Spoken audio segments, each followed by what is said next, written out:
might set me quite a challenge this morning. As you know, we're beginning a series of talks on the adventures of Paul in the Acts of the Apostles, but we've just heard a reading that barely mentions him. What about Barnabas? That's fine, I can do Barnabas. Not much about Paul himself in today's reading, but I'm sure that will change as time goes by. It's also Father's Day, which has even less to do with church tradition than Mother's Day. So I've had to be quite creative, dare I say, eccentric in how I've pulled these various things together. When planning sermons, I always get to the rabbit holes. I just hope I've got down right rabbit holes that you will actually find helpful.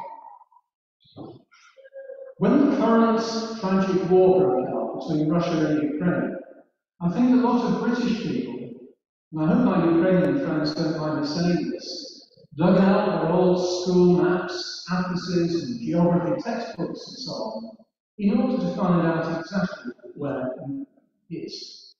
As a nation, I'm afraid we're not very good at knowing where places are, despite having had the biggest empire in the world as ever known. I'm pleased to say, though, round the corners here, I do have a pretty good idea where Ukraine is. What I couldn't remember was whether or not I'd actually been there. And you're probably thinking, how could you possibly visit somewhere as interesting and exotic as Ukraine and not know? Well, I did dig out an old map, this one, in order to check. You see, I remember travelling by coach from Moscow by Smolensk to Minsk to a place called Brest-Litovsk on the Polish border. And I knew that Ukraine, Russia, and Poland all came very close together in that area. And I knew that Ukraine, sorry, I'm repeating myself. My map, however, this one, didn't really help. I could trace the route all right, but of course, this was an old Soviet-era map. And areas such as Ukraine and Belarus and so on were just not named at all. They were regarded as, by the authorities, simply as regions of the USSR, and the borders between them had just about the same significance as the border between Russia and Lancashire. Okay, I know that's better. You can see the point I'm getting. So I had to buy a new map, this one. Now you can think of these as the Old Testament and the New Testament. They're both perfectly valid, nothing wrong with them, but you have to use them together in order to get a true picture. Now, a new map clearly showed the post-communist frontiers and clearly marked. This helped, and I can now say, unfortunately perhaps, that I have not actually been to Ukraine. But I have been fairly close, roughly 40 miles by my calculation, somewhere near Chernobyl, and this was long before the disaster. So, why am I boring you all with my Cold War adventures? When we're starting a series of talks looking at the adventures of St. Paul and the Book of Acts. Well, the common theme, of course, a parallel, if you like, is travel. The Book of Acts says many things, including tremendous travel, giving us exciting whirlwind tours of the Middle East and the Eastern Mediterranean. Look at Paul's famous missionary journeys, taking in Antioch, Cyprus, another Antioch, which is very confusing. There are at least 6 Antiochs by my calculation. Galatia, Thrace, Macedonia, Thessalonica, Corinth, Athens, and so on. Sometimes revisiting some of these places in order to strengthen and encourage the new churches that he and others had planted there. And then his final journey to Rome itself, where, as a Roman citizen, he insisted on his right to appeal to the emperor. Well, he certainly reached Rome, but it appears that he didn't actually get to meet the emperor. The precise precise circumstances of his death are not entirely clear, but he was undoubtedly martyred in his faith, or in so many other people. Now, the very last thing I want to do is compare myself with St. Paul. That would be insufferably arrogant. But there is another tangible link, parallel, if you like, between my travels and his. My visit to the USSR was as part of a Christian youth group called low port based in Surrey, which provided camping holidays in, shall we say, interesting and unusual locations. I think it still exists, I'm not quite certain about that. And I believe our Russian trip was the first time we ever got actually visited the Soviet Union as it was in those days.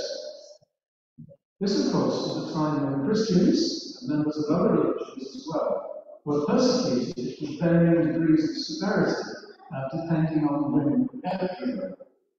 A similar situation, almost an identical situation, pertained in the days of Paul and the Apostles. The degree of persecution varied with time and location, but the threat was always there, on top of all the usual dangers and difficulties of travel in those days. So the Apostles were intrepid travellers. They knew where they'd been, where they were, and usually where they were going. Notice I said usually. This is because there have been occasions when that plans had to change. There was an incident in Acts 16 when Paul and Timothy seemed to have come to a bit of a dead end in Asia Minor. In fact, it's recorded that they'd been forbidden by the Spirit from preaching in Asia. Then Paul has a vision of a man in Macedonia on the European side of the Aegean Sea, calling to him, beckoning him to come over across the water to minister there. They obeyed the call and were very successful, particularly with Lydia, the famous buyer of purple cloth, and her whole family. So whatever our perceptions of God's will, we must always be open to change of direction, whether literally or metaphorically, as the Spirit leads. And this can be so difficult, can't it, when we already think we know where we're being led. Paul himself doesn't get much of a mention in today's reading, as I said. The emphasis is really on Barnabas, Jewish Levite from Cyprus, an early convert to Christianity, the leader of the church in Jerusalem. Christianity was barely 15 years old at this point, and already we have signs of a schism, of a split. Most of the very early Christians were Jews, regardless of where they actually lived. And whilst they certainly believed that Jesus was the Messiah, they still thought he was only the Messiah for people of Jewish origin. So when the Jerusalem church heard that their brethren up in Antioch, this is the proper Antioch, the original Antioch, if you like. If you're wondering why there are so many Antiochs, that's the afterwards, and I'll do my best to explain, but it might be half an hour. People up in Antioch have started sharing their faith with foreigners, Dutch and Greeks, no less. They send, the Jerusalem church sent Barnabas, here described as a good man, full of faith, and with the Spirit, to investigate the possible heresies being found up there in Antioch. Perhaps they saw Barnabas as a kind of spiritual rottweiler who sought out the Antioch church. However, when Barnabas reached Antioch, he, quote, saw the grace of God and was glad. And he exhorted them all to remain faithful, and a large company was added to the Lord. Sadly, this didn't immediately lead to division between the pro and anti-Gentile factions, but it was a very good start. And people obviously noticed, after all, it was here in Antioch when the followers of Jesus, as they were called, brethren, became known as Christians for the first time. Now, I'm sure I've read or heard or been told somewhere that the word Christian was a bit of a pejorative term, as an insult, a bit like Quaker and Shaker and Ranter. And if you know anything about some more recent church history, you'll know that these people who the Religious Society of Friends, for example, were called Quakers by people who didn't agree with them. But it sort of stuck, and in the end they adopted it as a badge of pride. I've heard this said about the word Christian. I've personally not been able to find any kind of textual corroboration from it. But it must have happened by default, because once they became known as Christians, their enemies would talk about those crazy Christians, and it would become a bit of an insult. And then maybe in turn became a badge, or let's say not of pride, but of humility. Then Barnabas decided to bring in Paul for support and encouragement. And he sets off to Tarsus in modern Turkey, where Paul grew up and presumably still had friends and relatives. Incidentally, Tarsus was also known as Antioch, but we just won't go there. It's too complicated. So we'll stick with Tarsus. He brings Paul back to Antioch, and they stay there for a whole year. But what a year it must have been! And of course, this Antioch went on to become one of the 5 great patriarchates of the Christian church. Remember that word patriarchate? Clue, it's Father's Day. You see, I will get their attention. We still develop it, don't we? We'll become clear. I must confess I'd not really noticed the prophecy of Agabus concerning the famine in the reign of Claudius. But I don't need to check it out. I'm pleased to say that the Jewish historian Josephus mentions it, as do 2 Roman historians at least, Suetonius and Tacitus. So it certainly happened. Not all of the events can be corroborated by extra-biblical authorities, but it's nice when we do. Josephus, of course, famously mentions Jesus himself in his history of the Jewish war. Now, I mentioned in passing a moment ago that it's Father's Day. Best you to remember the word patriarchate. Paul and the first apostles are not generally referred to as fathers of the church, but obviously they were in a very real sense.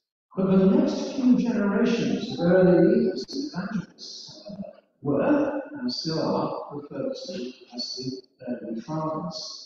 Real successors to the apostles, the giants of early Christendom.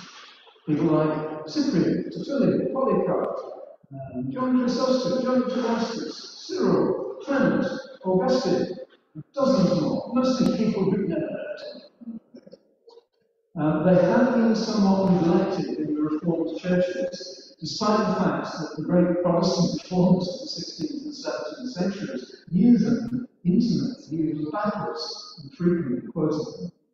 Now, these early fathers didn't always agree with each other about everything, but there is a great collective wealth of spiritual knowledge and experience there in their writings. Now, I don't want to dabble very superficially, but I would like to do that at some point. So they are the fathers of the church. So I suppose we can say that the original apostles are the grandfathers of the church. Many of the early fathers became patriarchs, basically, rather like a cardinal in the Roman Catholic Church, or a very senior archbishop. A patriarchate is the Eastern equivalent of a kind of mega archdiocese, a major province, and there isn't really Anglican. I don't actually think this has anything to do with secular Father's Day, as we understand it now. But I would like it to. Perhaps we could start a new church tradition here in Europe, a new trend of remembering and honouring these spiritual fathers and apostolic grandfathers, along with our natural biological fathers. But my own father always begged us not to give gifts on Father's Day, and he didn't read it, despite getting very cross if I hadn't forgotten Mother's Day. I'm afraid I probably did from time to time, it's a shame. I started talking about Ukraine, and I'd like to conclude in the same way. When Christianity eventually reached Central and Eastern Europe via Byzantium, Constantinople, by a missionary bishop, skipping ahead, because I'm worried about my pronunciation here. Prince Volodymyr of Kiev, hope I got that right, was baptized by a missionary bishop, and Kiev effectively became the patriarchate of Kiev and all the Rus. Though this was never formalized in the subsequent Roman invasions disrupted everything for centuries. I understand, though, that one of the consequences of this terrible war is that many Orthodox Christians in Ukraine have broken with the Moscow patriarchate and declared a new one of their own. And who could possibly blame them? How sad, though, that this is even necessary. But how inspiring that God's people are prepared to take so brave a stand for real Christianity in the face of such appalling risk.